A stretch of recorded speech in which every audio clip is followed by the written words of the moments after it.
Hello friends, మన మోదీ గారు మాల్దీవ్స్ అలాగే లక్షద్వీప్ మాల్దీవులు రెండింటిని మీరు చూడొచ్చు.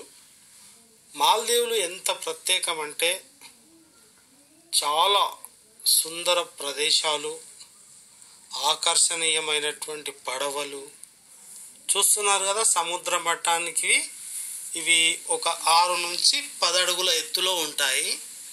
అంతే అండి. నీటి మట్టం పెరిగితే అమాంతం మునిగిపోతాయి.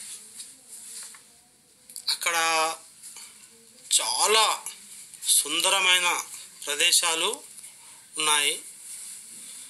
ఈ సుందరమైన ప్రదేశాల గురించి చెప్పడుతుంటే మనకు మనస్సు ఆనందంగా అనిపిస్తుంది.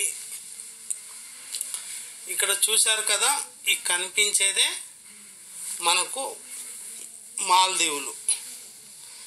దీని చదరపు వైశాల్యం మన ఢిల్లీలో సగం ఉంటుంది.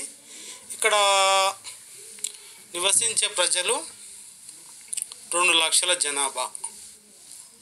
ఇక్కడ పావురాలు, తర్వాత షిప్పులు, పడవలు, ఈ విధంగా వీళ్ళ వ్యాపారం. పర్యాటకుల్లో అత్యధికులు భారతీయులే. ఈ విధంగా అయితే మాల్దీవులు, లక్షద్వీపులలో ప్రజలు ప్రయాణం చేస్తుంటారు. కొచ్చి నుంచి మన భారతదేశానికి కొచ్చి నుంచి విమానంలో బయలుదేరి అక్కడికి ల్యాండ్ అవడానికి ఒక 10,000 నుంచి 1,00,000 వరకు ఖర్చు అవుతుంది. ఇక హోటల్కి వచ్చేస్తే 5,000 ఒక రోజుకి వచ్చేసి. కొచ్చికి వచ్చిన తర్వాత, కొచ్చి నుంచి బయలుదేరిన తర్వాత ఇక్కడ రిసార్ట్స్ ఉంటాయి, 3 స్టార్స్ హోటల్స్ ఉంటాయి. అన్నీ చాలా ద్వీపాల సమూహాన్నే మాల్దీవులు అంటారు. చాలా ద్వీపాలు ఉంటాయి అక్కడ.